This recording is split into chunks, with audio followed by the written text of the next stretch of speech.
What's the biggest thing about the rap game that you think rappers don't want you to know? It's too many rappers trying to prove that they can rap, and that's why music sucks.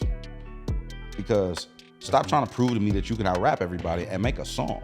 Everybody want to get mad at, like you have your evolution, your waves, right? Mm-hmm. You had Ja Rule, then you have 50 Cent, then you have like other Nelly, right?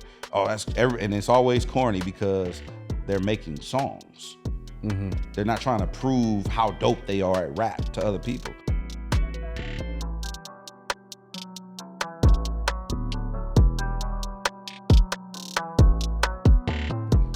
Welcome to Iman Amongst Men. I am Iman Shumpert. I'm here with my big brother Ari. Ari, gonna check in with the people. What's going on, people? What's going on? Today we got LA's own DJ Hed, man. What's going on, bro? Yeah.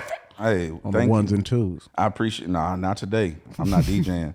Y'all told me I didn't have to DJ today. No, I'm saying you can't play my record. Nah, not right now. I'm off right now. You gotta talk to me later. Yeah, later on. Later on. I got this little, it's 100 for you, dog. Right, oh yeah, I don't do that. That's illegal. This little that's more that DJs do that though.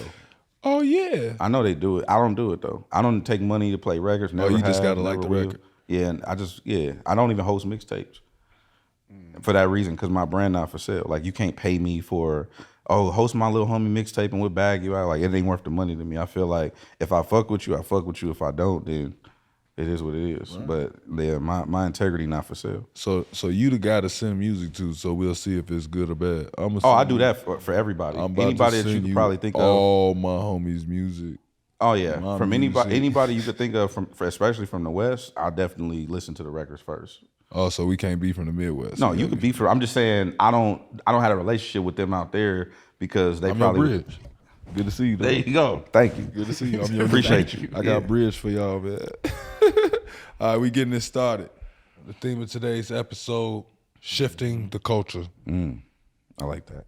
When you hear the phrase "shifting the culture," you said you like that. What does that make you? I like disruption, especially when it comes to the culture. When it comes to the hip hop. When it comes to athletics. When it comes to culture in general. I love shaking shit up because I think that a lot of the old guard have gotten real comfortable in their seats. Especially the way that things are ran, businesses are done, the way they treat people. I don't like none of that. Like I don't like how these people feel. They so affluent in their roles, right? And they sit up and they got their big chairs and they tell you they try. Like I'm pretty sure you done had a meeting before where somebody that don't look like you, don't come from where you come from, try to tell you about your culture.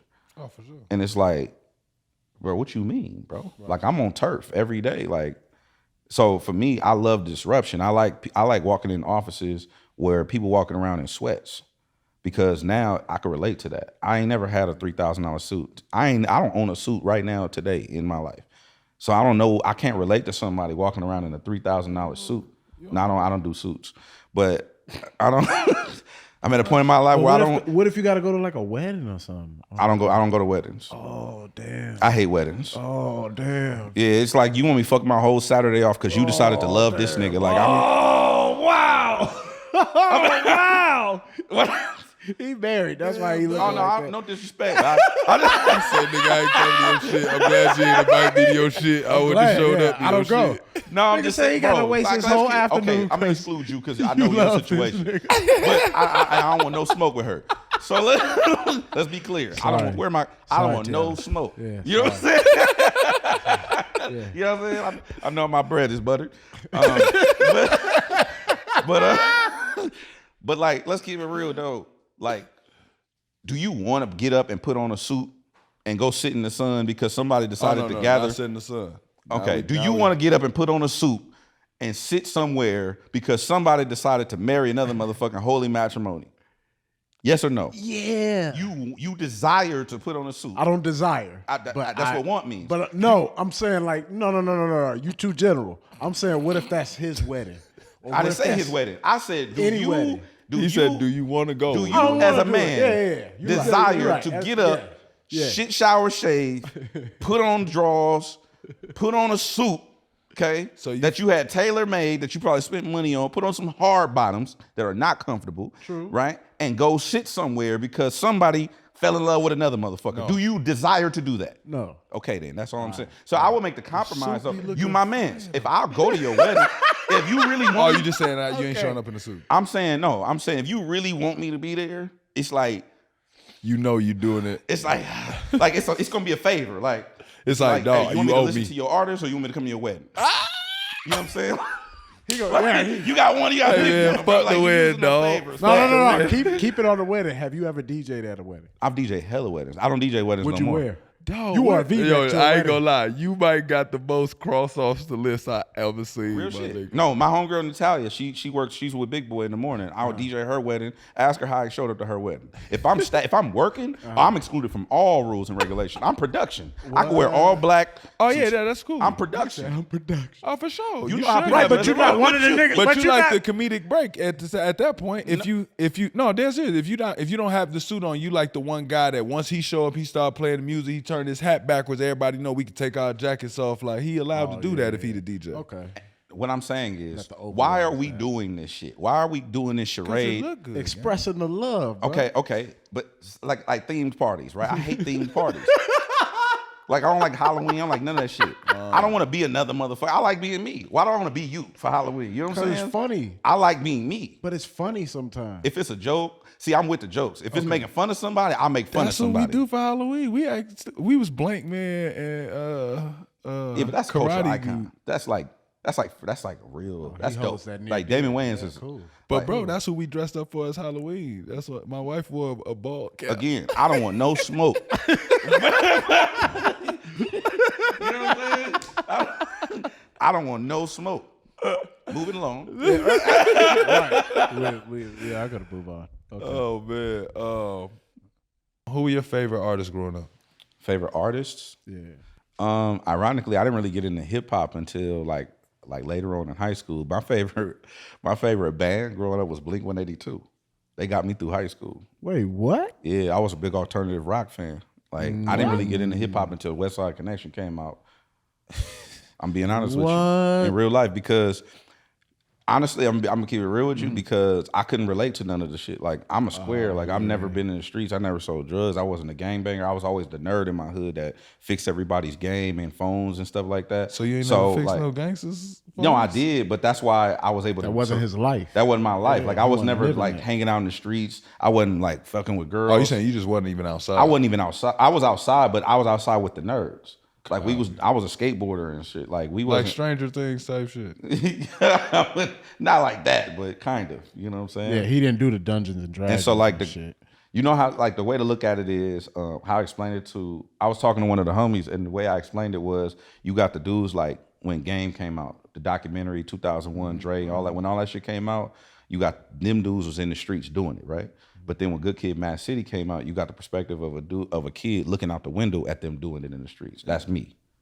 Does that make sense?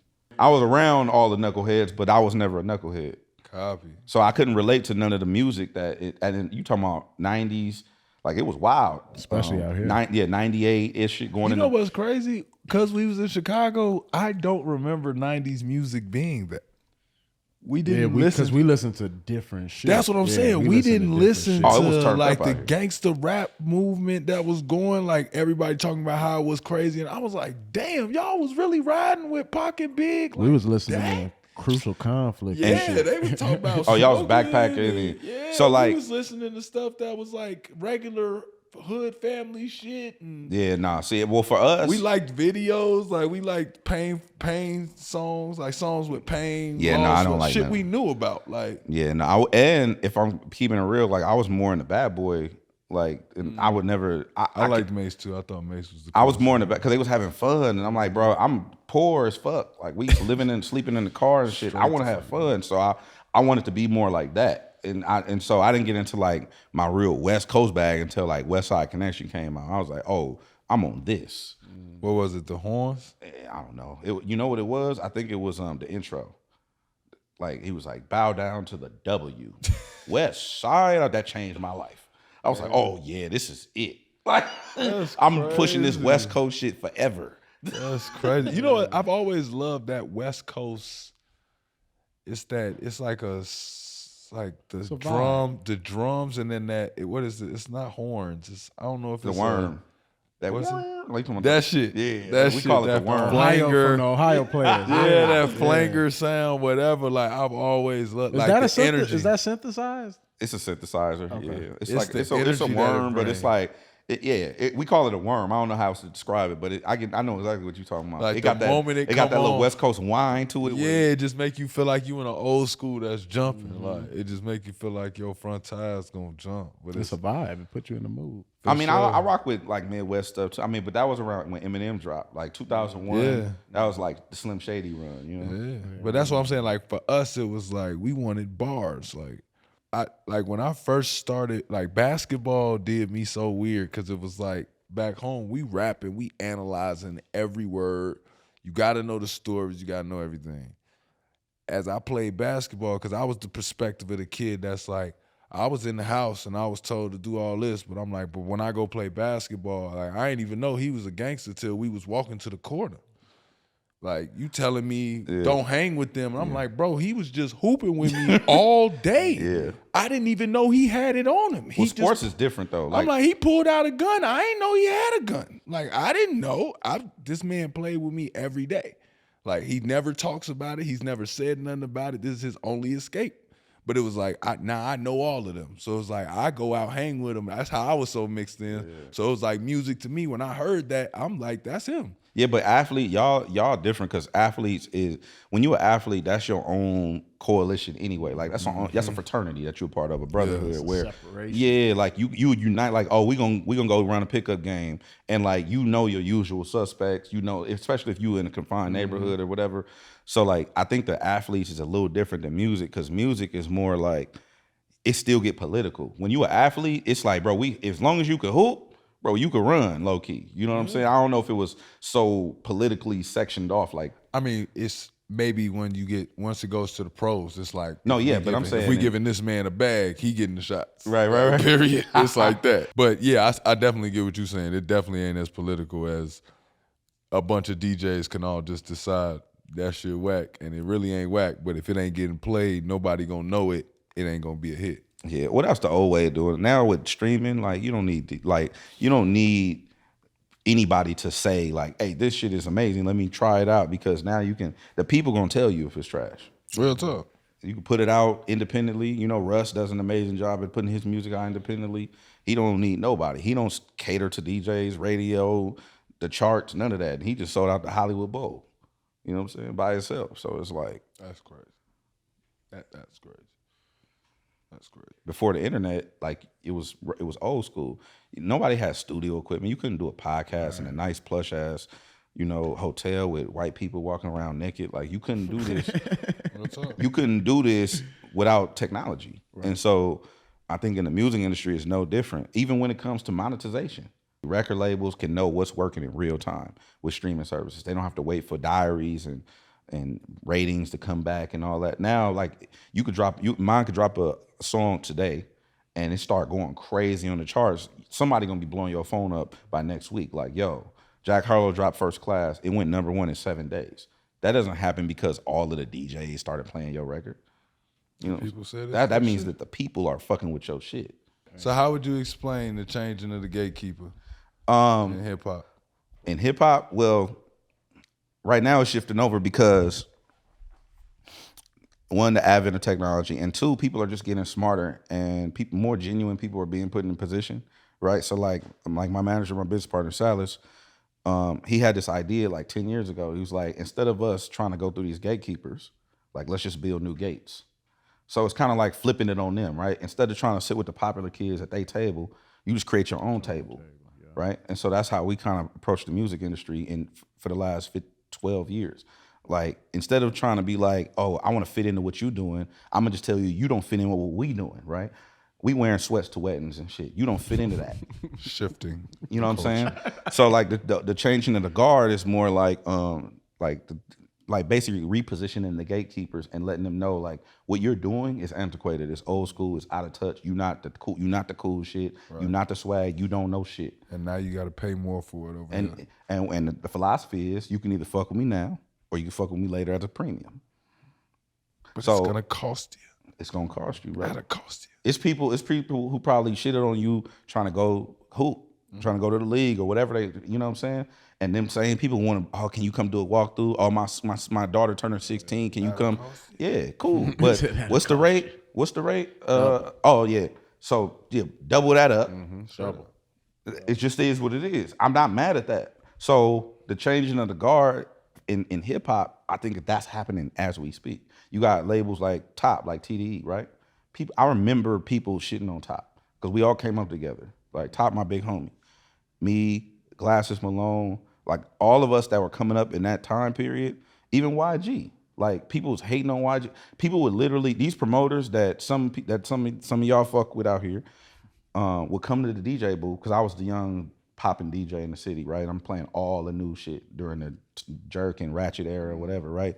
And I'm playing all of the YG, I'm playing Joe Moses, I'm playing Ty Dolla $ign, I'm playing the Mustard songs, and the promoters with OT, and the promoters would literally come to the DJ booth and be like, hey, don't play none of that LA shit in here.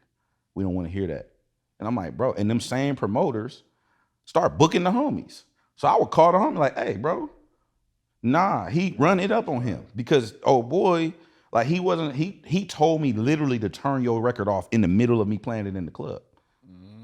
So that shit is out, bro. I don't like that because even me being in the position I'm in now, I have to be mindful of that. So I don't necessarily shit on nobody, but I do offer honest critiques and feedback to help you better yourself if I feel like there needs to be improvement. But I'm not finna be like, nah, like get out of here, little nigga, go get your weight up, or like all that shit they be doing, little man and us and all that. I hate that stuff. So for me, it's like we need to swap them out. Y'all gotta go because y'all cancer in the culture. And I don't like that.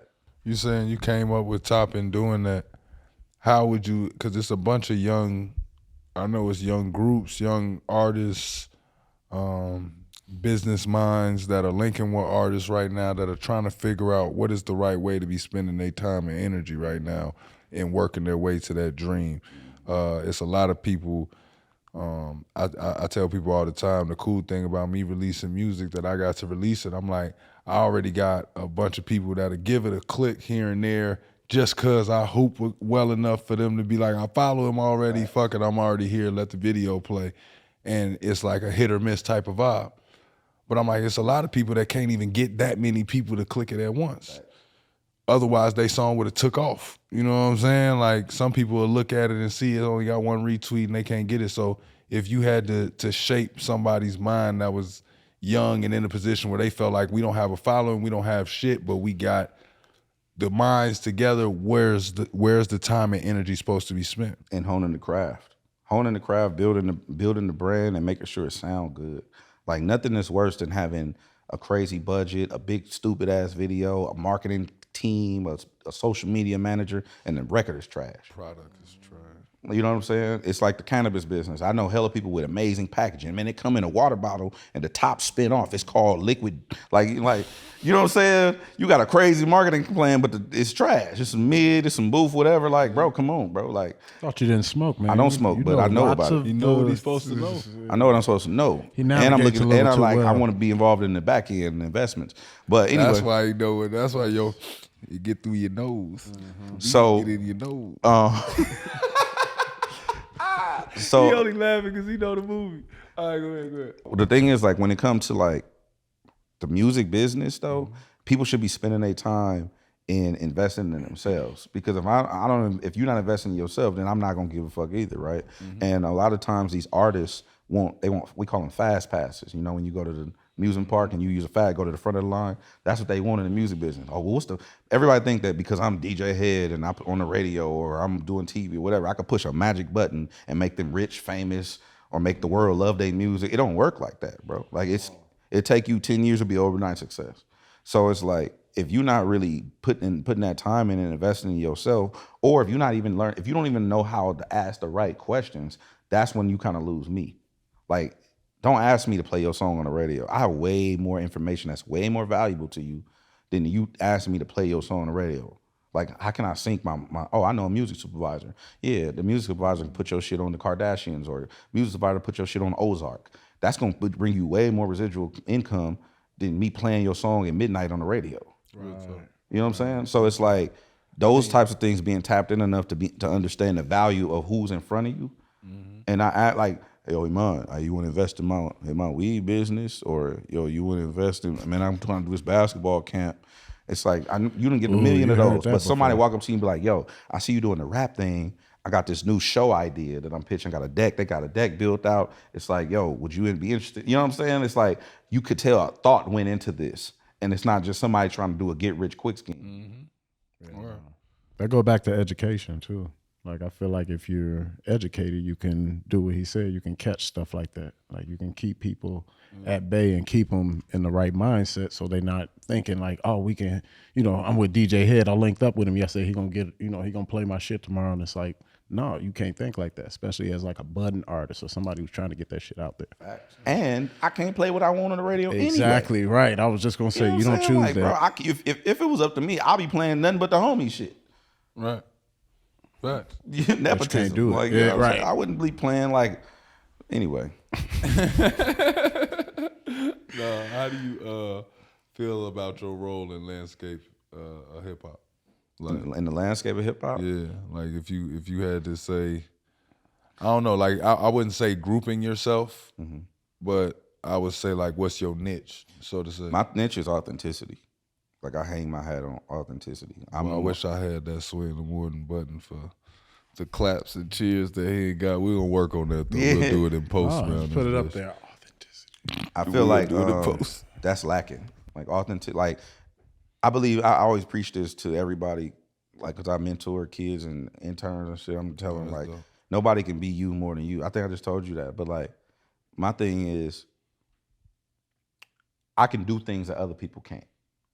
And I believe in leaning into your superpower. I was talking to this young man yesterday. He a DJ. He want to come up, and he has autism.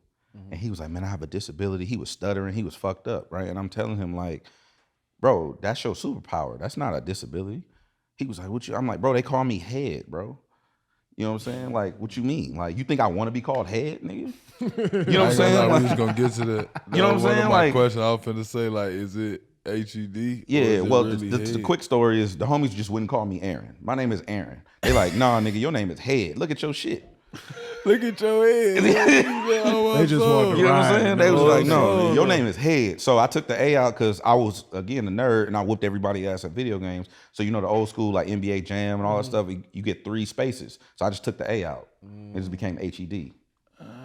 That's how I got my shit. It's like not no extravagant. He's on fire. Yeah, I was just whoop everybody ass in video game. Mario Kart, let me know if y'all want to smoke. But we should have brought the switches NBA today. Jam, No, though, I used to be Iman. listen, bro, NBA Jam, Mario Real Kart, talk, Kasadi was AQS. y'all don't want no problems. Who? None of y'all. Mario Kart. And what? An NBA Jam or Mario Kart. I ain't played Jam in a while, but All right, so we're gonna let whoa, that whoa, go. in Mario whoa, Kart. whoa. I don't like how dismissive that. You feel what I'm saying? Like, He too sure. Yeah, he too it's sure. nothing to go get a Sega. Go get whatever you want to get, whatever system you want to use. Sega. So, but I believe in I call it taking advantage of your advantages, right? And if I know that I'm smarter than most of my colleagues, that I'm gonna lean into my intellect. Just like I believe in, I always tell people in the NBA, if I'm LeBron, why would I play on a perimeter like Steph? Like, if you bigger and stronger than everybody, go to the rack. Stop doing that. So I feel like that's where a lot of people go wrong, especially in the music industry, is they don't lean into their advantages, especially white people. Like, you white, bro. You was born with privilege. I'm not mad at Jack Harlow, nigga. I'm giving that man his props. Hey, bro, use all your shit to go get it.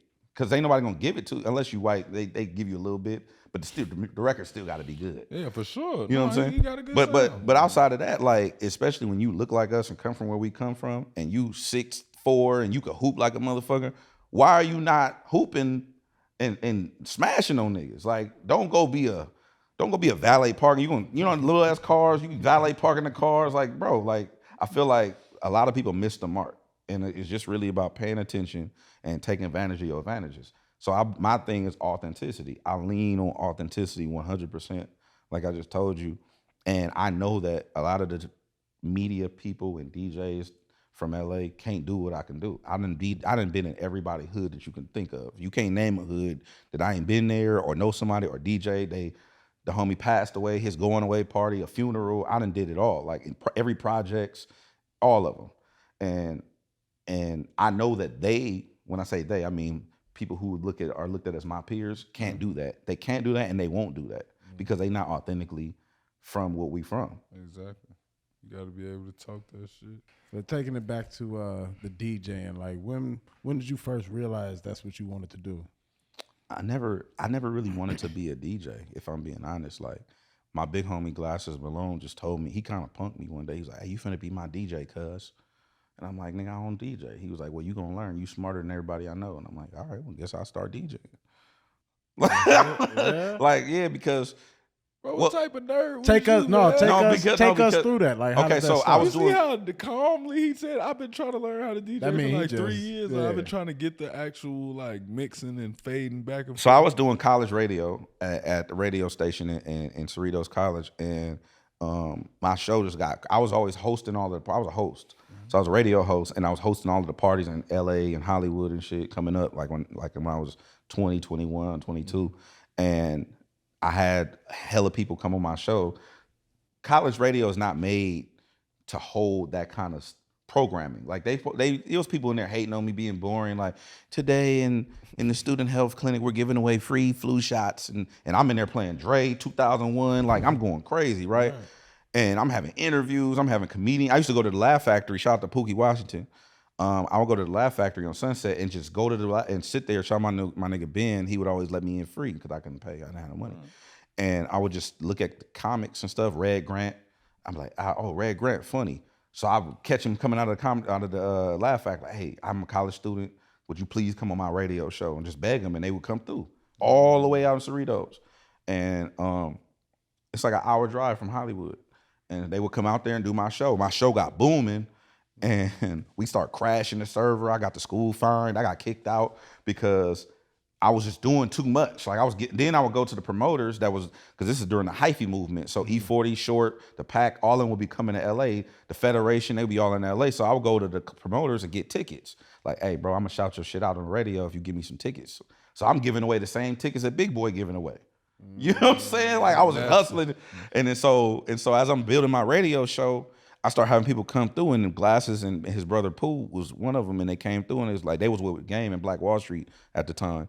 And they was like, bro, we need somebody smart like you, because I'm young, and they was like, you don't drink or nothing? I'm like, nah, I just want to be successful, bro. Like, I don't want to party. Like, I want to have fun, but I want to be successful. And they was like, all right, we want you on the team. Like, what you gonna do? I'm like, I don't know. So I became their own personal host. I would just go to I would go to shows with them and bring them out, introduce them and shit. And then eventually they started letting me, because I was good I'm just smart. I'm good at sequencing and stuff like that. And that's how I started producing. So, like I said, I'm just smart. That's my superpower. I'm just smart. So, because I'm not tall, I'm not attractive. Like, I know where I'm at on the totem pole. You like a genius, or you smart? No, like I'm just smart. I'm not a genius. I define a genius. I don't know how y'all do. I define smart as, if I give you the information, you can retain it, understand it, apply it. Oh yeah. If you a genius, I could just throw this shit on the table, not teach you shit, and you just gonna figure that shit out. Oh, that's how I learned how to do that. Yeah, then you a genius. I received that. I'm no longer turning down. Real. To me, people be thinking it's like on their scale of what they called great. Like, you could show somebody that could do that, and they be like, okay, that was cool. But if you show somebody else, they be like, wow, you're a genius. You know what I'm saying? But I just feel like a genius's way of thinking is, I have no clue how to do this, but I can figure it out. My critical thinking will get me there. I'm gonna get you. I got you. That's how. So I'm gonna back that point up. But they was like, yo, I started being on the mic, and I would get the crowd hype, and then certain DJs would just fuck the crowd momentum up, and I'm like, bro, I could just do this.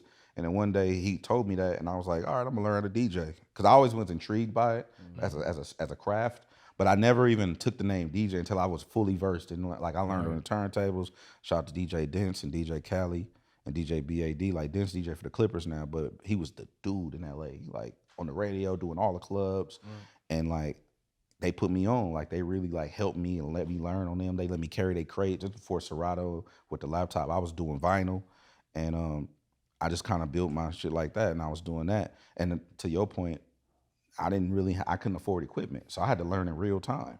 I would get to the club early when they opened the door, and they would just let me fuck their vinyl up. I would just Like, I'm not figuring it out because I couldn't afford crazy. no equipment. And so I just did that for a long time. And then to your point, that's how I ended up getting into producing music is, again, G Malone, he was like, bro, you smart. You can make beats. I'm not finna have to go to Mustard and get my beats. If you can make them, I'm like, bro, I never made a beat.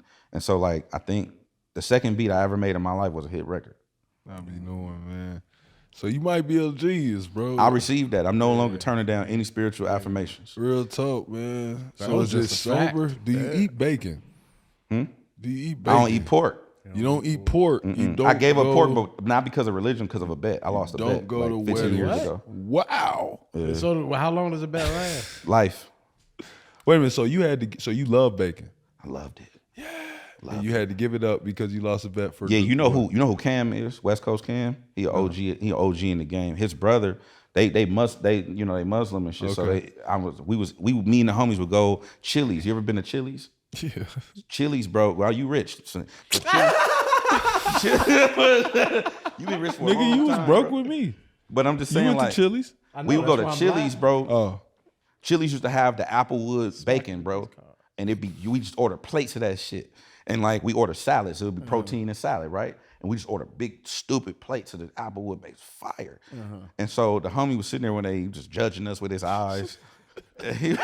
You know, I don't want to say how Muslims do, but he was a asshole. I know what you're talking about. So he was like, you know, you shouldn't eat that swine.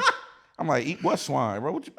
Right. Like, what you what's mean? why? Like, what you mean? He's like, you shouldn't eat bacon. It's a swine. I said, nigga, it say that in your book. Right. It don't say that in my book. You know what I'm saying? My book, it's good. It's tasty. It's up. You know what I'm saying? right. He was like, no, it say it in your book. I'm like, bet. He said, bet. He said, what you want to bet? I said, nigga, I'll quit today. If you show me where in my book it says don't eat it, nigga, that nigga went, all right, bet it. We shook. He went right to Leviticus. It says, He was ready. It says in Leviticus, do not eat the swine with the split hoof or something like that. It is unclean to you. Then it repeats itself. Do not eat. It is unclean to you. Like, I'm like, damn, they say it twice. Like, it was almost like a typo. Like, it said it twice. You know what I'm like saying? stay away from that. Yeah, but I I mean, ain't the gonna Bible lie. is antiquated too. Like, I I ain't don't gonna lie. have The that other conscience. day I had some sort of pork belly dish from STK, my dog, and I had a dream so mean. I called my wife the next day. I was like, "Nah, I'm off you right now." Yeah. So what happened? Like no bullshit. It was just dark. Everything about the dream was dark, and It was the swine? it had to be, bro. I never hit my wife the next day and just be tripping when I was tripping, bro. I don't even feel like. Yeah, but how She's high like, were you though? See what I'm saying? It's off the bacon. Nah, It had to be. bacon ain't never. Bacon never did it. I'm talking about whatever the pork belly. Oh, the pork thing belly, tried. whatever? I tried something, which Yeah, it was good. I mean, I survive on Which red meat was now, so good. like I go to the Brazilian steak or the Korean barbecue spots, and I go crazy. They say you inherit the trauma of animals that took Man, slaughter. that's what them tree huggers and shit be saying.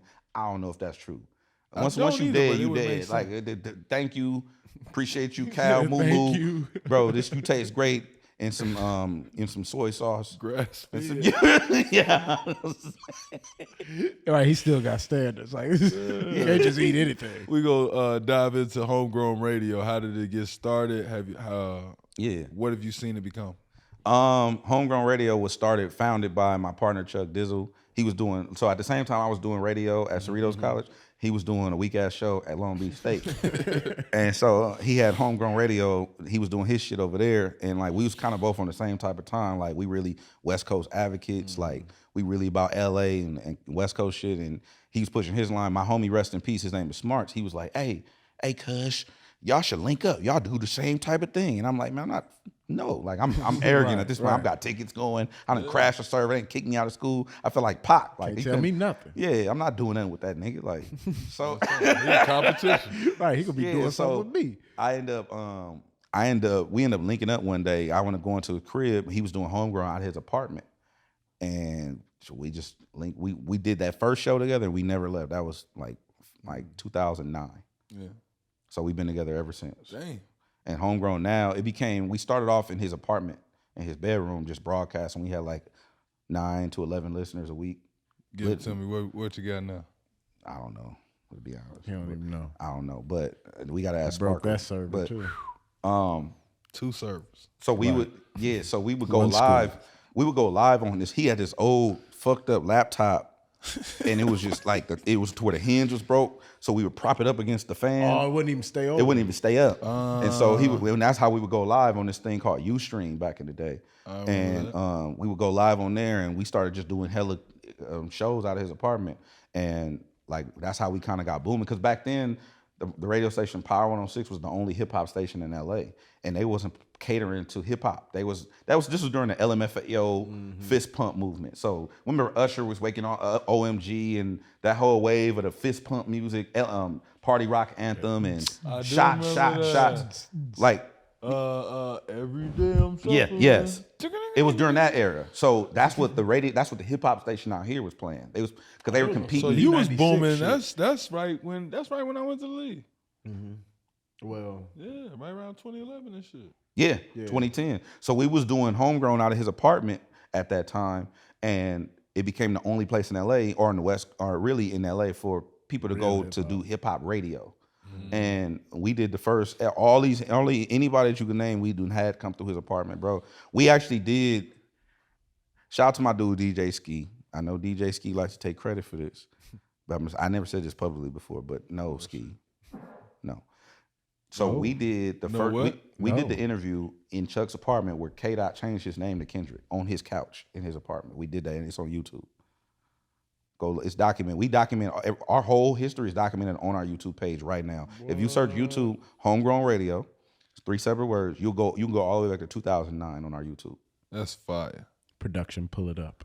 Fire. Explain what you mean. They got a quote from you saying bringing radio back to its roots. Homegrown Radio, bringing radio. That was our tagline because we felt like radio had got lost in the sauce of not being. We come from old school Julio G, Big Boy phone taps, Steve Harvey, John London in the house. We come from that era, like radio. Like I'm a real radio fan. Like I'm not. Like the new era is now podcasting, where everybody's fans of podcasts, cool. But like I grew up listening to the radio. You're talking about talk radio, right? I'm talking about, well, it was hip hop radio, FM radio. It wasn't talk, but most people would listen to the radio to hear they oh, this the new Snoop. Oh, so and so Felly Fails breaking the new game record. I listened to radio to hear what they were saying. So I listened in reverse. Everybody listened to for the songs. I used to listen for the personalities. So I'm a real fan of radio, of personalities.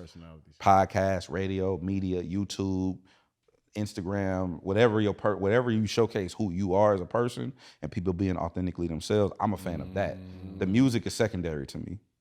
That throws me off. It's just crazy to me that it's like, Oh, I'm a super weirdo. but it's wild because it's like you said, it might be your superpower.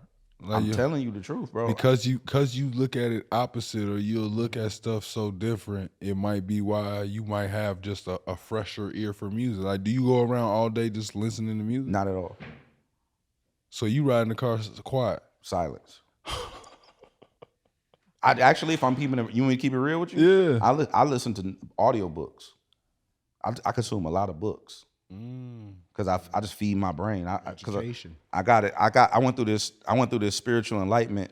I went through two enlightenments. One when I was 20, one when I was 27. It's the first time I ever bought a woman flowers because I felt like flowers are stupid as fuck. So how were you? And then I still feel like that, but I do it just because it make them happy. And then 2 is when I turned 31. I went through a spiritual enlightenment of feeding my mind, and I went through this whole traumatizing thing. Where Salas, he call it turning over your topsoil. Like you can't grow new crops of old dirt. Some real spiritual shit. Like you can't buy new furniture, fill up your house without getting rid of the old furniture. So I look at that as energetic baggage, stuff like that. And that's when I started tapping into the books. I got what I call the starter pack. I got The Secret, 48 Laws of Power, you know, the little The Art of War, like the little starter pack that everybody start with on their journey. And then I start spiraling out of control because I felt like in the book, I felt like growing up where I grew up, like where I come from, bro, we never was taught manifestation. Like I didn't. My family's some niggas from the east side. Like they play dominoes and spades and bid whiz and they barbecue and they talk shit. You know what I'm saying? I never was taught the art of the law of attraction. Like I was never taught none of that. or spiritual manifestation and like all that kind of stuff. So once I got a taste of it, I can't stop consuming it, bro. I done spiraled into the 21 irrefutable laws of leadership.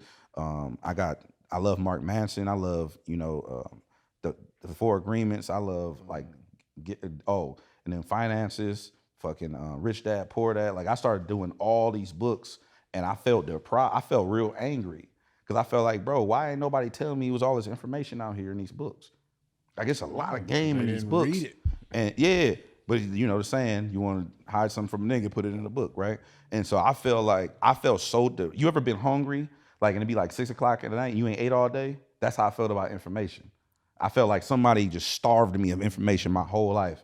And now I'm just consuming it. That's so, how. It's That's crazy. how. I got it in reverse. I'm Really? gonna touch on it. Go ahead. Yeah, but remember we had a conversation not too long ago about like schooling and how public school affected us. Mm-hmm. That's my problem with my public school experiences. I got out of school, and once I got into the real world, I learned more about like Marcus Garvey, Frederick Douglass, even like when it goes to like Malcolm X and Martin Luther King, when it got to them, like how they were personally, like as men. Really were. It's like all that shit changed, and I'm working my way up to Message to the Black Man. Yeah, I'm working my way up to that one. See, my thing was, I felt like we got fed so many books. I'm like, nigga, if I read another book, I won't know how I think no more. Cause y'all feeding me a bunch of shit to make me color in the lines, and I don't like it. So I'm like, no, y'all read my book. And I was like super on rapping after that. Like I was super rapper after that. Yeah. I was just like, I can't deal with this book telling me this book telling me this. I write a paper, I'm trying to cite all the sources, and you telling me it don't all support my argument. When it's like, nigga, I wouldn't have brought none of them up anyway. It's a requirement to bring up 3 sources. So I'm looking at reading this shit like, bro, I'm sick of feeding my mind with their experiences, because I'm like, the dumbass should have made a left at the fork in the road right here, and he went right. So I'm going to read your book. But you already pulled an error I wouldn't have pulled. You know what Well, I I'm look saying? at it like, I like that take. I like that perspective. But I look at it, me unlearning all of the other shit. the nigga shit that I For learned. sure. I totally get that. But I'm saying with me, some of that shit is an advantage. Yeah. Like some of that shit is like, bro, the shit that we go through that we think is just nigga shit, write it down. Yeah. Cause you're the book. I agree with you. I'm writing a book right now. You get what I'm saying? Like a lot of these times where we got the fork in the road, you make that left and you should have went right, and now you fell on your face. But a lot of black dudes are just black women too, just figure out ways to make it happen out of nothing and catch up back on the path. You saw the little girl, the clip of the little girl, her shoe came off. Yeah. Little black girl put that shoe back on, so all right, let's get it. Yep. Figured it out, don't know how. Yep. It looked kind of scary on film. And won. Yeah. He said it looked kind of scary. It did, bro. That looked But crazy. you know what, though? It looked damn near planned out, like she did this for attention. Like she knew she won too easy last time and she needed this to win. Because it's like, how much would she have won by? But you know what, though? This is how I look at it on a broader spectrum, right? Hip-hop was started by black and brown people. I believe that's why hip-hop is the biggest thing on the planet when it comes to music. I feel like black and brown people traverse and figure it out, no matter what the obstacles are. Because the hell you get put in. If you put somebody in the hell like that, they're going to figure out. They're going to figure it out. What would you say has been your biggest breakthrough moment in your career, or moments? It's been 2 of them that I could really, well, it's ones that are significant as ones that meant something to me. One of the ones that was significant was obviously getting hired at the radio station at Real 92.3, and Big Boy really embraced me and was Shout out to Big Boy. He was like, I want you involved in everything I'm doing moving forward. He was like, you the guy. Told me that in 2015.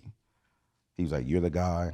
I want you involved in everything I'm doing moving forward. He called the executives in the room and was like, I want DJ Hed and everything I'm doing moving forward. They just made up a position for me on the morning show, like just really embraced me, bro. Yeah, like, he always been like just a genuine dude. Bro. The other thing is, well, before that, it was a couple things, but really it was really like Pooh and Glasses taking me under their wing and like really showing me certain things, letting me experience the music industry from about. I've experienced all 3 sides of the music business, right? I've been in the label side, I've been in the promotion side, and I've been in the artist side. So like the management and stuff. So I know pretty much the music industry inside and out. And that's invaluable. That's invaluable experience. Like being able to work on Big Boy's show for 3 years, I answered Big Boy's phones. Like a lot of people thought I was his DJ. So I like when people call in and like and you hear him talking to Big Boy, I screened all his calls for 3 years. I did that. And I started that job at 31 years old. Damn. And so like that's what I'm saying, like about the determination and the focus, about people not understanding what it takes to get where you're trying to go. Like, but I don't feel like I didn't look at first when they first asked me, I'm like, bro, I want to be on the radio. I don't want to answer Big Boy's phones. But I was looking at it small picture. You got to just zoom out and look at the big picture. I get to be in the room with a legend every day and learn on the job. That's invaluable, and they're gonna pay me to do it. Right. Why would you not do that? So I really believe in like people understanding the opportunity in front of them without it being about a bag or without it being about what you want out of the situation. So those are like two things that really happened for me. I felt like that confined to a role. I felt like my NBA career, I always had to change a role. Changed all the time. Learning a different role is crucial too. But sometimes you're the star, sometimes you're the role player, sometimes you're the assistant coach, but you gotta go get towels. Like it just is what it is. You got to tap in, like, and you got to. I remember playing when it took us getting to the playoffs. Like I remember that championship year. Yeah. I was not fucking with the role, bro. Word. I was not fucking with it. The year we won it, I feel like I was having a issue with I'm like, bro, I could never get going. Like I'm like, if I get a 20 ball, it's like I'm coming out the game to save up rest. But I'm like, bro, just let me get my 40 ball off. Like, fuck but it. But that starts up here though. Oh no, you just become it's a cagey feeling. Like you just feel like it's a leash on you for too long. Like Facts. You feel like that. And then the war starts in the playoffs and everything calms down and you realize the only thing that matters is the win. We got to get 4 wins on these and everybody just realigns into it. I feel like we had that advantage in basketball, and once I was able to get control of that and do that, I was able to do my job. So that was cool, but I just like, as you were saying it, I wanted to point it out just because, like I said, I target, at least me personally, I always target that little boy that was like me, 12 years old. You know, you finally got some, you tweaking, you was like weight embarrassed because you had no clue what's going on. You don't know what you're doing. You're just trying to figure shit out. You'll read a little bit of this, listen to a little bit of this, hear this from a couple of the homies, hear this from an older man, but you're just trying to figure it out. So I just be trying to put as many of them situations on the table as possible where it's like, bro, it's okay to step, like everybody had ego at some point. Everybody had that shit going on. Don't even feel like you a bad person. Don't feel like you living wrong because that shit creep in. Like it happens. Like as soon as your nuts drop, it's happening, bro. You gotta check that shit. Oh, real talk. You gotta get it together on your own. You gotta be honest with yourself. You gotta look in the mirror without a doubt. And it's the only way to move forward sometimes, being part of a team. Touching on more of the DJ stuff, you said you've been in every side of music. Touch on the tour life on the road, the pros and cons. You're a guy that's got no kids too, so I know tour for you is Tour is an interesting experience for somebody like me because I'm not even fun. I'm not the fun guy. How is that, like trying to navigate? What does not fun mean? I'm not. He don't drink. He don't smoke. I don't drink. How is that the only two things mentioned as fun? No, what I'm saying is a social thing, right? Yeah. So everybody want to turn up. They want to get lit. They want to drink. They want to smoke. They want to pop bottles. They want to have fun. I don't want to do none of that. I don't even like the club. Oh, you don't even like the studio, nothing? No, I like the studio. I don't like the club. I know y'all do a lot of studio on the road. No? Nah, not really. All right, because they just be performing their songs. Yeah, so when I went on tour like three or four times that I can remember. Shout out to Tech 9, he the first one to take us on tour. Yo, I hear about dude just touring all. Bro, Tech 9, can't nobody. Ain't he the number one tour artist? Two of the top performers I've seen ever. Tech 9, T-Pain, and I'm gonna throw Bust in there too because that shit was crazy. But can't nobody fuck with Tech 9 on that road, bro. Tech 9 is a machine, bro. We did 60 shows in 65 days. We only had Mondays off. We didn't get no hotel rooms, and we showered at truck stops. What? In real life. That was my y'all was down for that. Like it was. We did it. It was okay. Because he trying to keep the whole budget. We think did it, about bro. If you not, Is it that, or is he trying to keep the whole presence of like being no. Think about it. If you do that, if you go city to city like that, I know. he No hits. hotel rooms, none of that. No. It's not even just the hotel rooms. He hits every little so it's not even like a full. Yeah, like it's how not just most people make LA a 7, and New York. It's like No, you do all like the 4 little stops cities in each between. city. Exactly. We do. So We it's went like, to East Saint. You don't even need it. You can just go to the truck stop, turn that shower on in the bus, use the venue stuff. But when we was on Dancing with the Stars, I realized if you got venues and stuff, we didn't need hotel rooms sometimes. Yeah, you shower at the venue. You pull up at the venue, you shower at the venue. Y'all only get to spend an afternoon there anyway. After the show, pack it up. And you on the bus. You knocked out the whole time. The whole anyway. time. Yeah, and can't nobody fuck with Tech Nine. But the fact that he performed every night is crazy. Every single night except Monday. We only have Mondays off, and I did that twice. J-Rock, that was when J-Rock signed to Strange Music, and that was like that was the second tour we went on. And that was like one of the, up until I got hired at the radio station, that tour was literally the best time of my life because it was me and the homies, bro. Like it was me, Glasses, the homie Quiz, J-Rock, Kendrick, E40.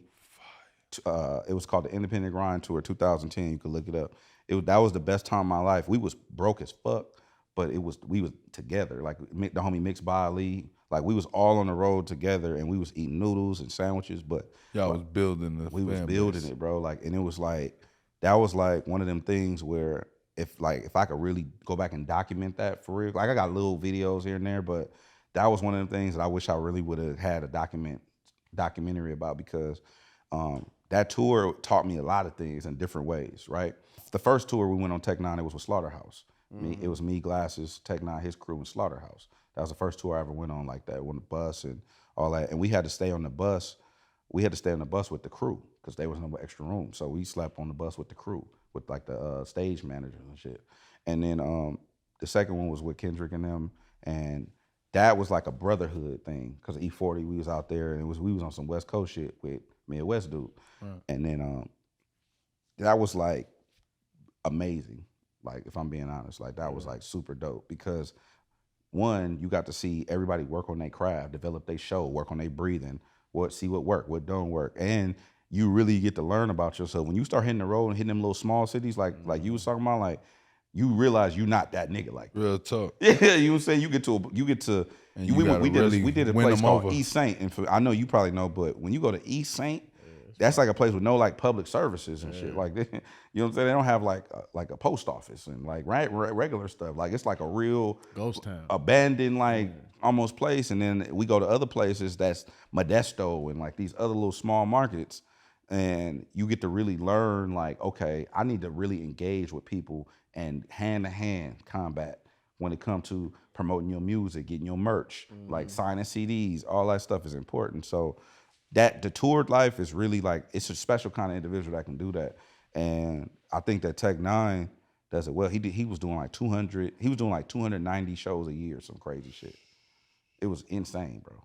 You mentioned a lot of the greats that you got to mix it up with. Yeah. Can you touch on Nipsey Hussle? Yeah, man, Nip was special. Is special.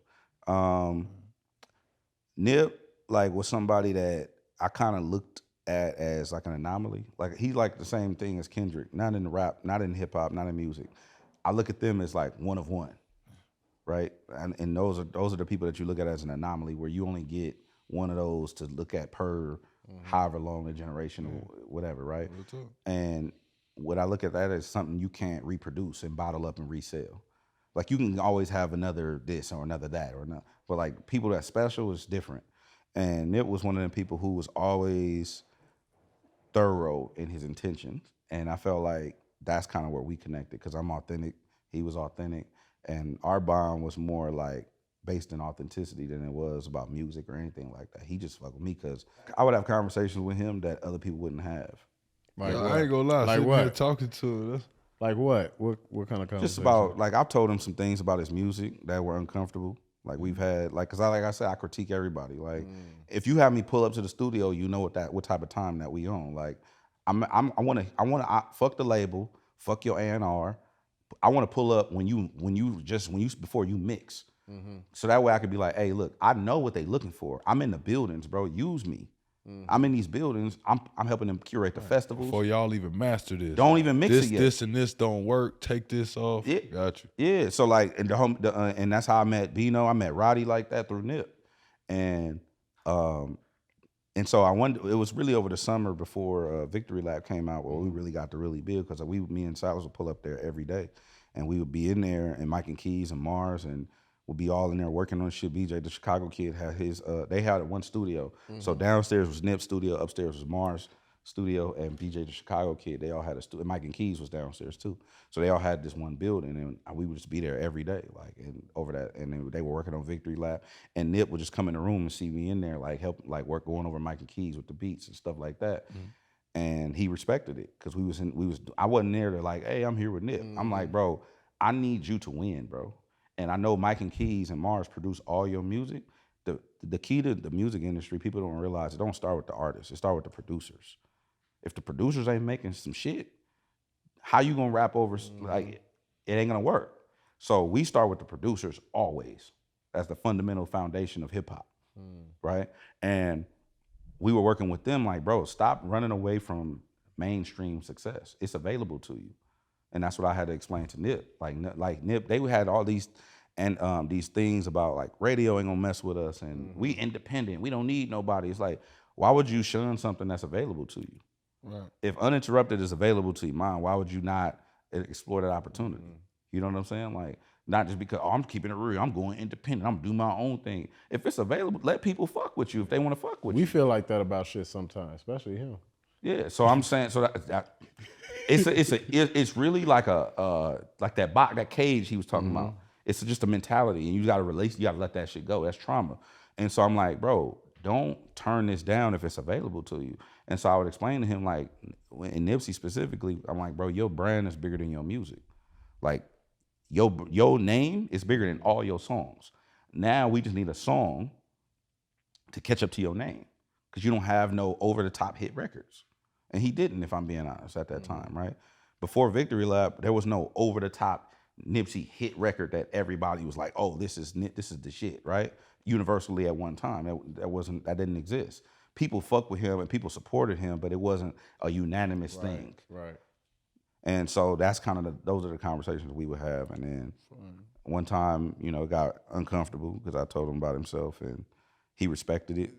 And he told me that he respected me because he said my intentions were pure. Nipsey said, you be saying wild shit to people, Hed. Like, you be saying wild shit to niggas. Because he know, like, I go to studio with people and tell them. Tell them the truth. And he was like, you be saying wild shit to niggas. He's like, but you know why they fuck with you is because your intentions are pure. And that's why I fuck with you. That's what I was in. He didn't tell me my intentions was pure, but Nip told me. He was like, yo, stop texting me and call me. He was like, you gotta call and check on your homies. Facts. He told me to stop texting. And for whatever reason, I don't know what the fuck is wrong with Nipsey, but he was up early every day, like early. No matter what time we be in the studio, he be up early, 7 o'clock in the morning, FaceTime, top of the top.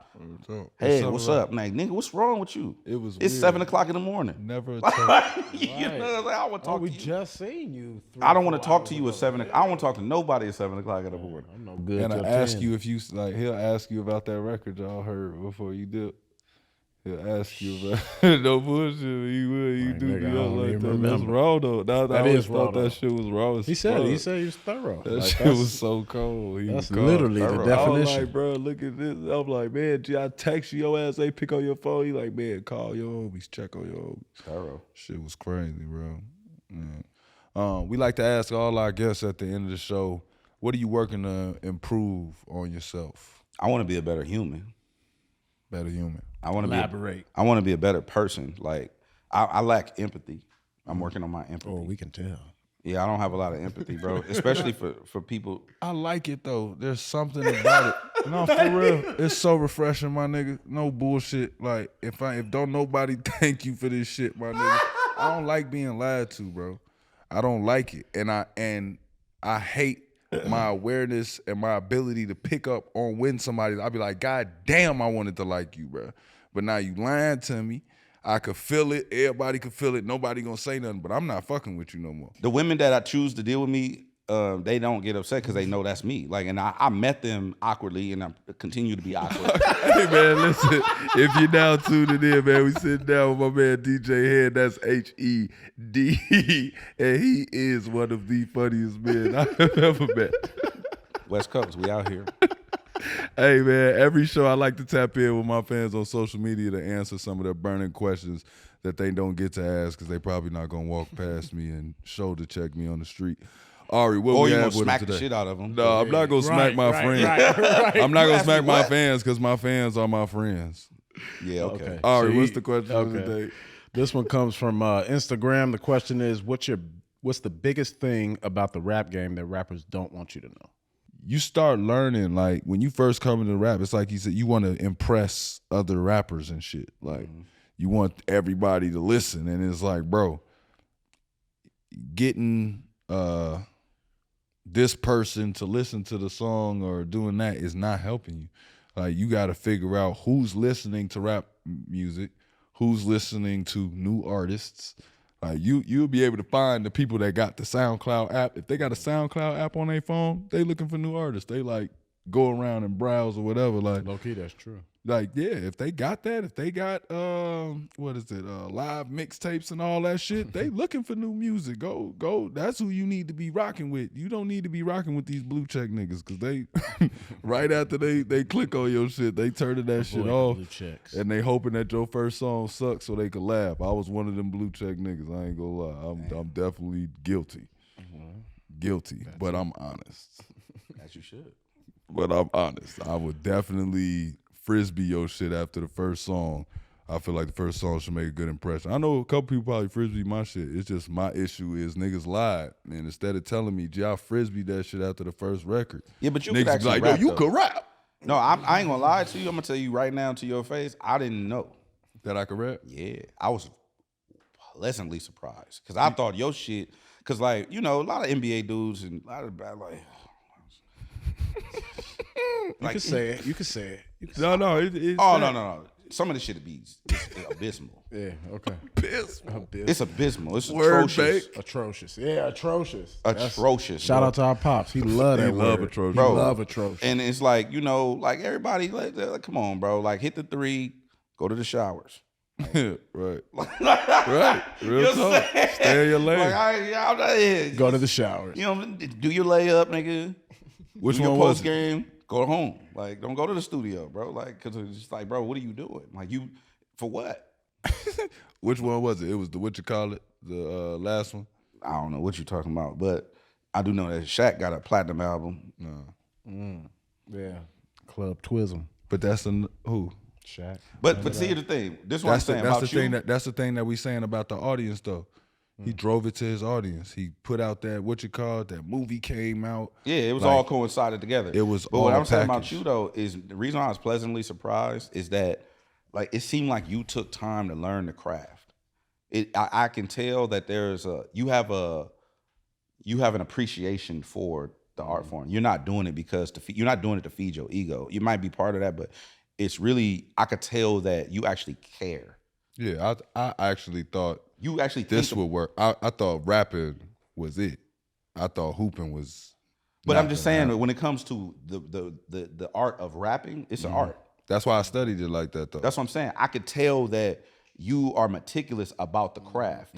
Most people just go in the studio, man, turn a beat on, man. Hey, call Metro, give me a beat. Like, oh yeah, send them some, you know, like, it's like, bro, like, what are you doing, bro? Like, You know what's sick though? Some of these niggas be making some raw ass songs like that. when you say some, you mean more than one? I'm talking about niggas go in there, turn the auto tune on, smoke, drink, hit a beat, Does that happen often? Freestyle When you go into a it, setting and and it you be be a like, hit. yo, this ain't.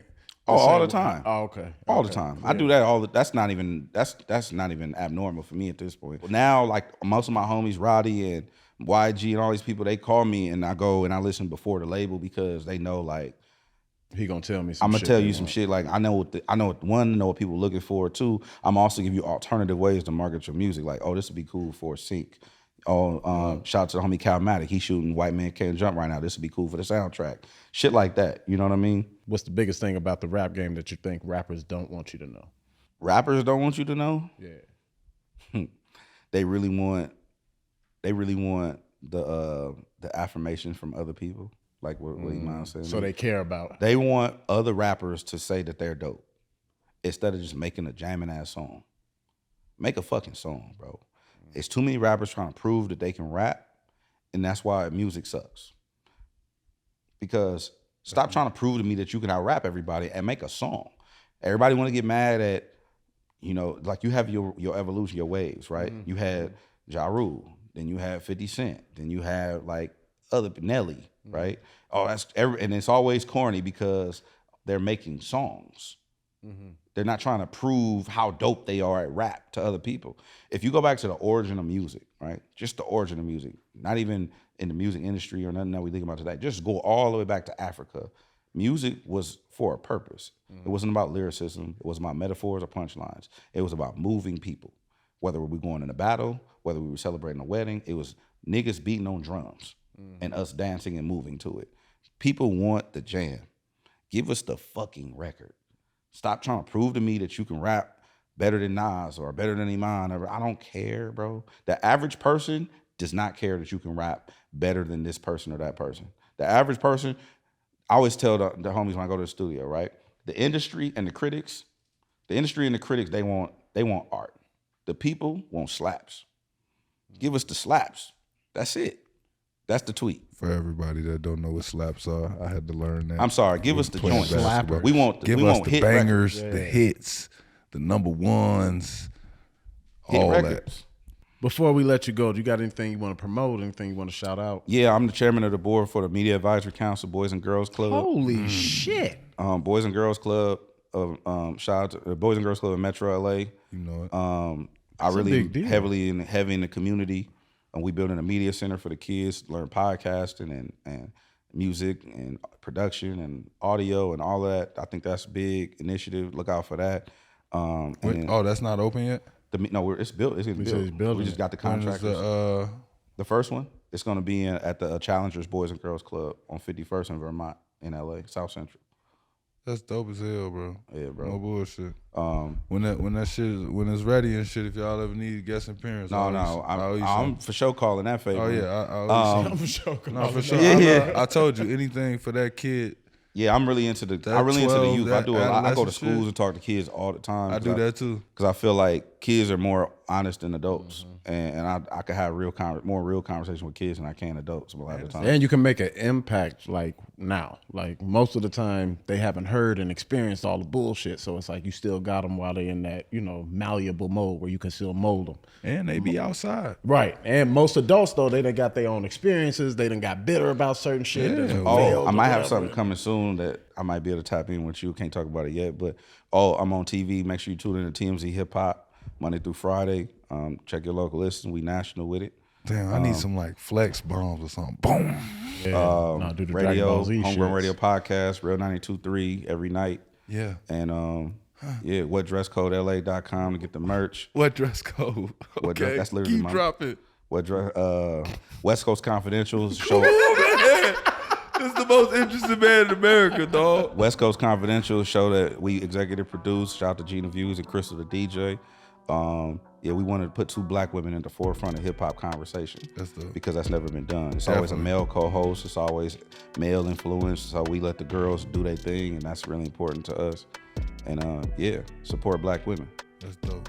Man, shout out to that. Yeah, man. Shout out to my dog, man. If you're not tuning in, man, the podcast's over. But DJ Hed, man, thank you for coming in, my brother. Round of applause. Round of applause for my dog.